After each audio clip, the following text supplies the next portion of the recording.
नमस्कार मित्रांनो. आणि आज आम्ही वडजाई ग्रुप चालला आहे औंधला यमाई देवीचं दर्शन घ्यायला. बरेच दिवसांनी ठरलं होतं की आपण कुठेतरी बाहेर फिरायला जाऊया. मग आता उन्हाच्या एवढ्या तडाख्यात जायचं कुठं हे नियोजन करता करता मग आमचे पाटकचे शिंदे म्हणाले की आपण औंधला जाऊया. हे बघा आम्ही या ठिकाणी थांबलो आहे जरा.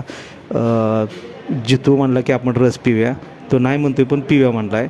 आणि हे बघा शिंदेनी गॉगल घातला नाही त्यामुळे ते नाराज झालेले आहेत. आता बघूया काय म्हणतात ते. हां, आणि हे बघा शोभा मॅडमनी त्यांना गॉगल स्वतःचा दिला. हे बघा गॉगल घातल्यानंतर हिरोसारखे दिसायला लागले. आणि आता म्हणले चला जाऊया रस प्यायला. तुम्हाला माहीत आहे रस म्हणजे रस प्यायला आहे म्हणलं माय.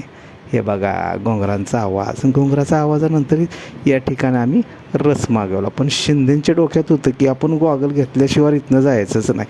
त्यांचं मन इकडं तिकडं बघत होतं. परत बघता बघता ते मी रस घेऊन पुन्हा एकदा मार्गस्थ झालो. मार्गस्थ होता होता आम्ही पोचणार होतो घाटातून. चाललो आहे घाटातून जाता जाता आम्ही पोचणार होतो यमाई देवीच्या दर्शनाला.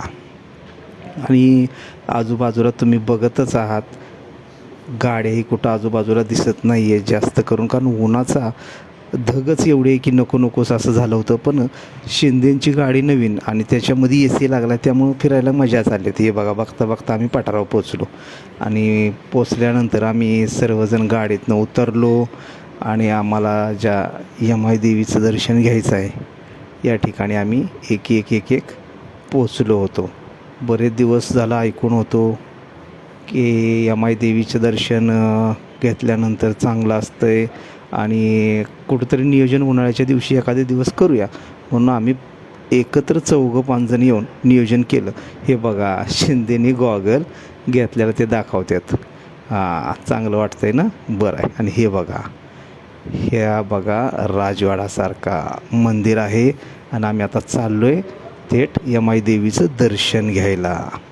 बघितलं तरी याची भिंती अशा जुना काळाच्या आहेत, दगडी भिंती आहेत. आणि त्यावेळेचं बांधकामी किती मजबूत दिसतं या ठिकाणी बघताय. आम्ही आतमध्ये प्रवेश केल्यानंतर ही दरवाजा मेन महाद्वार असं दरवाजाला म्हटलं जातं. या दरवाजातून आम्ही आतमध्ये आलो. पण आजूबाजूला उन्हाचा एवढा असा रग होता की नको नकोसं झालं होतं. तरीसुद्धा आम्ही त्या मंदिराच्या आवारात पोचलो. पायी भाजत होते. आणि बघितलं तर इथं बघा दगडी